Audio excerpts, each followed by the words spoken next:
جس بندے نے رمضان المبارک کے روزے رکھے ایمان اور ثواب کی نیت سے، ریا سے پاک ہو کر، ریاکاری نہیں تھی اس میں، تو اس کے سابقہ تمام گناہوں کو معاف کر دیا جاتا ہے۔ اور نبی علیہ الصلوۃ والسلام نے فرمایا کہ جس آدمی نے نماز تراویح پڑھی، یعنی رمضان المبارک کی راتوں کو قیام کیا، تو حضور نے فرمایا کہ ایمان اور ثواب کی نیت سے غفر لہ ما تقدم من ذنبہ، اس کے بھی تمام گناہوں کو معاف کر دیا جاتا ہے۔ اور نبی علیہ الصلوۃ والسلام نے فرمایا من قام لیلۃ القدر ایمانا واحتسابا،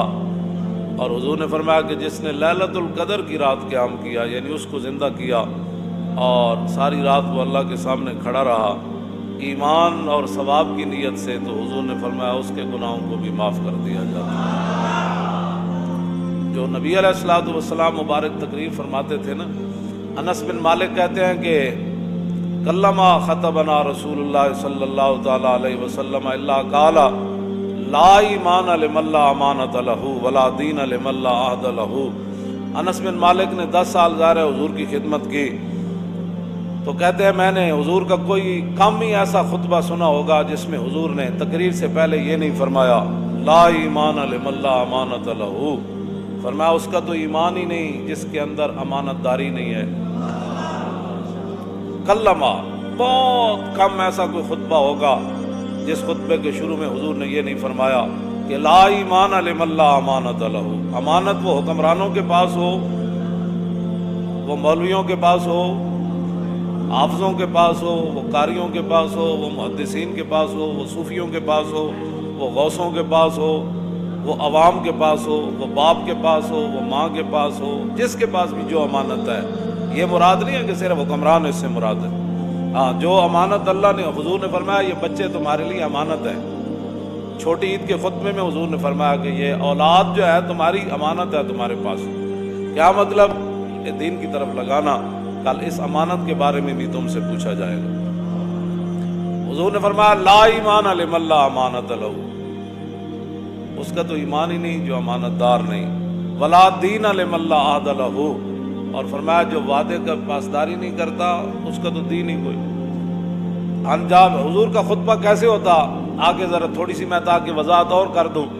عن جابر ابن عبداللہ قال کان رسول اللہ صلی اللہ تعالی علیہ وسلم اذا خطب احمرت عیناہ وعلی صوتہ واشتدت غضبہ کانہ منذر جیش یقول سبحکم ومساکم۔ جابر بن عبداللہ کہتے ہیں کہ جب نبی علیہ الصلوۃ والسلام خطبہ ارشاد فرماتے، حضور تقریر فرماتے، تو حضور کی مبارک آنکھیں سرخ ہو جاتی۔ تقریر تو وہ ہوتی ہے، پھر اور کیا ہوتا، وعلی صوتہ، حضور کی آواز مزید بلند ہو جاتی، واشتدت غضبہ،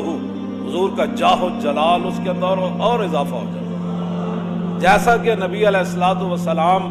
ایک ایسے لشکر سے ڈرا رہے ہیں کہ جو لشکر صبح حملہ کرنے والا ہے یا شام کو حملہ کرنے والا ہے۔ ایسی تقریریں جس سے قوم جو ہے وہ پہلی بھیڑ ہے تو اور اس کو بھیڑ بنا دیا جائے۔ او جی مولانا اسلام تو بڑے امن کا درس دیتا ہے۔ میں نے کہا ہومن امام الانبیاء، ہومن محبوب رحمت للعالمین، خیمہ افلاق کا استادہ جنہاں دے نام نال کھڑا ہے تے او تقریر فرمان تے انہاں دی مبارک اکھاں سن، مولانا تھوڑا امن سے بات کریں، آپ کو پتہ نہیں ہے اسلام امن کا درس دیتا ہے۔ میں کہو جنہاں دین دیتا انہاں دیاں اکھاں سرخ ہو جاندیاں، انہاں دی مبارک اکھاں تے تو کوئی قیمت ہی کوئی نہیں نا۔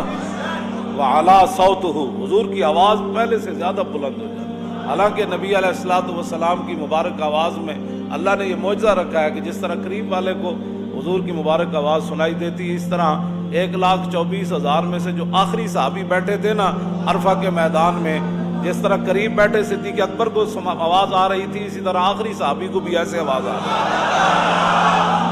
تو میرے آقا و مولا کی مزید آواز بلند ہو جاتی۔ وعلی صوتہ، اور واشتدت غضبہ، اور حضور کے جاہ و جلال میں اور سختی آ جاتی۔ قوم کو یہ مزاج بتایا ہوتا نا کہ حضور ایسے خطاب فرمایا کرتے، تو پھر قوم ہماری ناموس رسالت کے مسئلے کو بھی سمجھ جاتی،